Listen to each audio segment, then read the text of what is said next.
श्री शिवाय नमस्तुभ्यम। दोस्तों, creative India by Anushree channel में आप सबका बहुत स्वागत है। दोस्तों, आज की वीडियो में पुत्रा एकादशी की संपूर्ण जानकारी बताने वाली हूँ। पुत्रा एकादशी का व्रत, यह व्रत बहुत ही महत्वपूर्ण और बहुत पावन व्रत है। दोस्तों, इस एकादशी के व्रत को धारण करके पूर्ण विधि विधान से जो भी व्यक्ति पूजा करता है उसे मोक्ष की प्राप्ति होती है। मरणोपरांत भी उसे मोक्ष की प्राप्ति हो जाती है। आज की वीडियो में बताऊंगी पुत्रा एकादशी का शुभ मुहूर्त कब है, पूजा कैसे करनी है, आज के दिन आपको विशेष क्या करना है। दोस्तों, जिन महिलाओं की, जिन दंपति की संतान नहीं है, जो पुत्र प्राप्ति की कामना रखते हैं, जो पुत्र प्राप्त करना चाहते हैं, उत्तम संतान की कामना रखते हैं, तो आज के दिन यदि आप ये विशेष कार्य, ये विशेष उपाय कर लेते हैं भगवान भोलेनाथ का नाम लेकर, तो अवश्य ही आपकी झोली भर जाती है, गोद भर जाती है, बहुत ही शुभ समाचार की प्राप्ति होती है। निश्चित ही आपकी यह कामना अवश्य पूर्ण होगी यदि आप पूर्ण श्रद्धा और विश्वास के साथ भगवान भोलेनाथ का नाम लेकर उनके मंदिर में आप इस उपाय को करते हैं।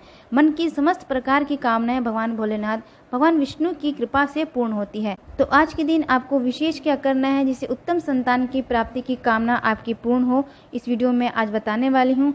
एकादशी की तिथि कब प्रारंभ हो रही है, पारण का क्या समय है, शुभ मुहूर्त कब है, ये सभी बातें इस वीडियो में देने वाली हूँ। तो वीडियो को आप अंत तक जरूर सुनिएगा। तो शुरू करती हूँ अपना वीडियो। दोस्तों, पुत्रदा एकादशी साल में 2 बार आती है। पहली पुत्रदा एकादशी श्रावण मास में आती है। यह जो श्रावण मास की पुत्रदा एकादशी होती है, ये संतान की वृद्धि के लिए होती है। जिस दंपति की संतान नहीं है, पुत्र नहीं है, वे यदि इस पुत्रदा एकादशी का व्रत धारण करते हैं, आज के दिन विशेष कार्य करते हैं, विशेष उपाय करते हैं संतान प्राप्ति के लिए, तो निश्चित ही उनकी झोली भर जाती है, गोद भर जाती है, उत्तम संतान, उत्तम पुत्र की प्राप्ति होती है। पुत्रदा, श्रावण मास की पुत्रदा एकादशी का इतना महत्व माना गया है। दोस्तों, इस बार श्रावण मास की पुत्रदा एकादशी सोमवार को यानी 8 अगस्त को पड़ रही है। इस बार की एकादशी से हमें दुगना फल, दुगना शुभ फल की प्राप्ति होगी, क्योंकि इस बार श्रावण मास की अंतिम सोमवार यानी चौथा सोमवार है और सोमवार के दिन ही पुत्रदा एकादशी पड़ रही है। इस दिन भगवान भोलेनाथ के साथ भगवान श्री हरिविष्णु का पूजन करके हमें महादेव के साथ साथ, भोलेनाथ के साथ साथ भगवान श्री हरिविष्णु की माता लक्ष्मी की कृपा प्राप्त होगी। दोस्तों, आज के दिन यदि आप अपनी कामना के लिए कुछ विशेष उपाय करते हैं, विशेष मंत्र जाप करते हैं, निश्चित ही आपकी हर कामना पूर्ण होने में भगवान भोलेनाथ, भगवान श्री हरिविष्णु आपकी मदद करेंगे। तो इस नज़र से इस बार पुत्रदा एकादशी का दिन बहुत ही महत्वपूर्ण होगा हम सबके लिए। किसी भी कामना के लिए यह व्रत आप धारण कर रहे हैं तो निश्चित ही आपकी कामना पूर्ण होगी। दोस्तों, इस बार एकादशी में बहुत ही शुभ संयोग बन रहे हैं। इसके दौरान यदि आप पूर्ण विधि विधान से भगवान विष्णु की पूजा करते हैं तो इससे कई गुना पुण्य आपको प्राप्त होता है। सावन सोमवार और एकादशी व्रत एक ही दिन दोनों पड़ जाने से भगवान शिव और भगवान विष्णु की कृपा एक साथ प्राप्त होगी, संतान प्राप्ति का सुख प्राप्त होगा। दोस्तों, अब बात करते हैं श्रावण एकादशी का शुभ मुहूर्त कब है।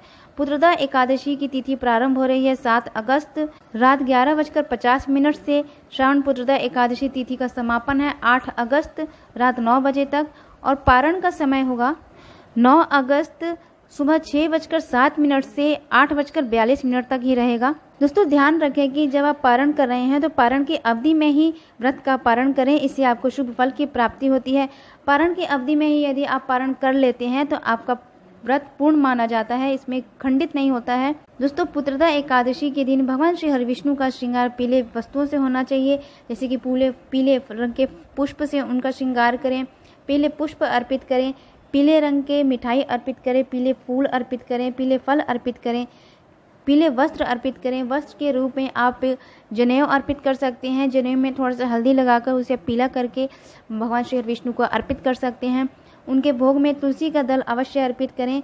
माना जाता है कि तुलसी का दल अर्पित करने से एकादशी के दिन कायिक, मानसिक और वाचिक सभी पापों का नष्ट होता है। धूप, दीप, सुगंधित धूप ज्योत प्रज्वलित करें। विष्णु सहस्त्र नाम का पाठ का जाप करें। भगवान श्री विष्णु की चालीसा का पाठ करें।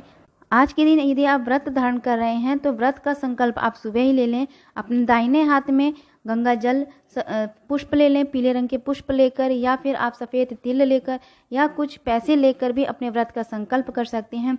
यदि आप किसी विशेष कामना के लिए व्रत धारण कर रहे हैं, आपकी कोई कामना है और कोई उपाय कर रहे हैं, तो साथ में अपने व्रत के साथ साथ उस उपाय के लिए भी, उस व्यक्ति की प्रार्थना के लिए भी संकल्प ले लें। दोस्तों व्रत रखने से पहले कुछ नियम होते हैं जिन नियमों का पालन करना बहुत ही आवश्यक होता है। एकादशी व्रत के नियम दशमी तिथि से ही प्रारंभ हो जाते हैं, जैसे कि दशमी तिथि को ही सात्विक भोजन का प्रयोग करें, मांस मदिरा का सेवन बिल्कुल ना करें, लहसुन प्याज बिल्कुल त्याग दें। एकादशी के दिन अवश्य ये काम करें आप। और यदि ब्रह्मचर्य का पालन करें, किसी से झूठ ना बोलें और किसी की चुगली ना करें, निंदा ना करें।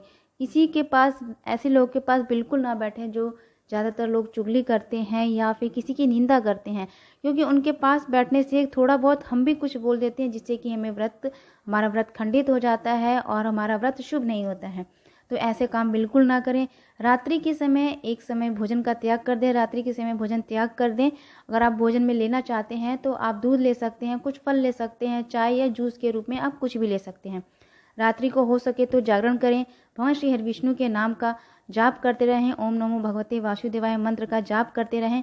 सुबह जल्दी उठकर स्नान आदि क्रिया से निवृत्त होकर साफ स्वच्छ लाल या पीले रंग के वस्त्र धारण करें, भगवान सूर्यदेव को जल अर्पित करें। सर्वप्रथम भगवान श्री गणेश का पूजन करें, भगवान श्री हरिविष्णु का जल अभिषेक करें। दक्षिणावर्ती शंख से भगवान श्री हरिविष्णु का अभिषेक करने से भगवान श्री हरिविष्णु के साथ माता लक्ष्मी का स्थिर निवास आपके घर पर सदा सर्वदा बना रहता है। तो दक्षिणावर्ती शंख यदि आपके पास है तो उसी शंख में गंगा जल डालकर भगवान श्री हरिविष्णु का जल अभिषेक करें, स्नान अभिषेक करें। नहीं है तो आप लोटे में डालकर कलश में गंगा जल डालकर भगवान श्री हरिविष्णु का स्नान अभिषेक कर सकते हैं। उनका श्रृंगार करें, वस्त्र अर्पित करें, पीले रंग के फूल, पीले रंग के पुष्प, पीले फल, पीली मिठाई अर्पित करें। जो भी आपके पास सामग्री हो, भोग के रूप में फल है या मिठाई है, वो आप अर्पित करें भगवान श्री। उनके भोग में तुलसी का दल आप अवश्य डालें। दोस्तों आज के दिन श्रावण मास का अंतिम सोमवार यानी चौथा सोमवार है। इस दिन भगवान भोलेनाथ की पूजा के साथ साथ भगवान श्री हरिविष्णु की कृपा भी प्राप्त होती है, संतान का सुख प्राप्त होता है। पुत्रदा एकादशी का इतना महत्व माना गया है श्रावण मास की एकादशी का कि इस एकादशी में यदि आप पुत्र प्राप्ति के लिए कोई भी कामना करते हैं वे अवश्य पूर्ण होती है। उनकी सफलता के लिए, पुत्र प्राप्ति की कामना के लिए, उनकी नौकरी के लिए कोई भी आप कामना रखते हैं, एकादशी का व्रत धारण करने से वंश की वृद्धि होती है। दोस्तों आज के दिन आपको विशेष क्या करना है, भगवान श्री हरिविष्णु के पूर्ण विधि विधान से पूजन करने के बाद भगवान भोलेनाथ के मंदिर में जाकर यदि आप इस विशेष कार्य को करते हैं अवश्य ही निश्चित ही आपकी गोद भर जाएगी और भगवान भोलेनाथ की कृपा से पुत्र या उत्तम संतान की कामना पूर्ण होगी। दोस्तों जिन दंपति की संतान नहीं हो रही है या पुत्र प्राप्ति की कामना रखते हैं या उनकी वृद्धि के लिए वंश वृद्धि की कामना रखते हैं तो श्रावण महीने की पुत्रदा एकादशी के दिन आप इस उपाय को भगवान शिव के मंदिर में अवश्य करें। तो यह उपाय आपको कैसे करना है और किन किन सामग्रियों की आवश्यकता पड़ेगी तो बड़े ध्यान से आप सुनिएगा। दोस्तों ये इस उपाय के लिए आपको 2 कटोरी की आवश्यकता पड़ेगी। 1 कटोरी में आपको खीर रखना है और 1 कटोरी में घी रखना है। थोड़ा बिल्वपत्र, भगवान शिव के अभिषेक के लिए गंगा जल लेकर जाएं, बिल्वपत्र लेकर जाएं, दिया लेकर जाएं, ये सभी वस्तुएं लेकर भगवान शिव के मंदिर चले जाएं। यह उपाय पति पत्नी दोनों एक साथ करें तो अति उत्तम होगा। भगवान के चौखट पर आपको यह उपाय करना है। तो ये सभी वस्तुएं लेकर भगवान शिव के मंदिर में चले जाइए। वहाँ जाकर भगवान शिव को धन्यवाद प्रकट करें, प्रणाम करें, भगवान शिव के शिवलिंग का अभिषेक करें जो भी आप जल लेकर गए हैं। दोस्तों फिर क्या करना है, बिल्वपत्र अर्पित कीजिए। जो आप कटोरी में घी और खीर लेकर गए हैं, बनी हुई खीर, उस 1 कटोरी घी और 1 कटोरी खीर को भगवान शिव के यानी शंकर के सामने रख दीजिए। वहाँ पर बैठकर हाथ जोड़कर प्रार्थना कीजिए। फिर 1 घी का दिया भगवान शिव के मंदिर के चौखट पर लगाना है। जी हाँ, 1 घी का दिया भगवान शिव के मंदिर के चौखट पर लगाएं। फिर शंकर पर जो चढ़ी हुई बेलपत्र है, जो आपने बेलपत्र भगवान शिव को अर्पित किया हुआ है, उस बेलपत्र को अपने साथ में रखें। उसमें से 1 बेलपत्र भगवान शंकर के मंदिर की चौखट पर बैठकर चबा चबा कर खा लीजिए। 1 बेलपत्र अपने पति को खिला दीजिए। ऐसा करने से एकादशी के दिन, यह उपाय करने से पुत्रदा एकादशी के दिन कर लेने पर संतान की उत्तम पुत्र की प्राप्ति हो जाती है। निश्चित ही उन दंपति को उत्तम पुत्र की प्राप्ति हो जाती है, दाम्पत्य जीवन सुखी हो जाता है। यदि आप भगवान शिव के चौखट पर बैठकर इस बिल्वपत्र को खा लेते हैं पति पत्नी एक साथ, तो अवश्य ही आपकी झोली भर जाएगी। भगवान भोलेनाथ की कृपा से वंश की वृद्धि होती है, पुत्र की सफलता की प्राप्ति होती है। तो दोस्तों पूर्ण श्रद्धा और विश्वास के साथ पुत्रदा एकादशी के दिन यह उपाय आप अवश्य करें। आशा करती हूँ आपको आज का वीडियो अच्छा लगा होगा, जानकारी अच्छी लगी होगी। जानकारी अच्छी लगे तो चैनल को सब्सक्राइब कीजिए, लाइक कीजिए, शेयर कीजिए, बेल आइकन को जरूर प्रेस कीजिए, जिससे कि वीडियो की जो भी नोटिफिकेशन है आपको मिलती रहे।